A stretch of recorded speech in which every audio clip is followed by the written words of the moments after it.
How to remove a clip from the timeline in DaVinci Resolve. First of all, to remove a clip from the timeline in DaVinci Resolve, open your project and find the clip you want to delete. Click on the clip in the timeline to select it. You will know it is selected when it gets highlighted with a red colored border. Next, press the delete key on your keyboard. This will remove the clip from the timeline and close the gap, moving the clips after it to the left.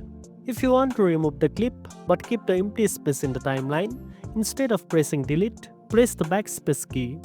This will delete the clip but leave the gap where the clip was. Another way is to right click on the clip and choose delete selected from the menu to remove the clip and maintain the gap. Choose ripple delete to close the gap.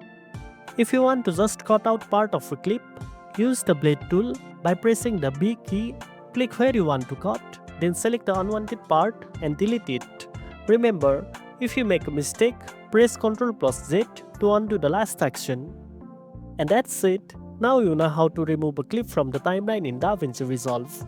If you found this video helpful, don't forget to like, share and subscribe for more tech tips. Thanks for watching and I'll see you in the next one.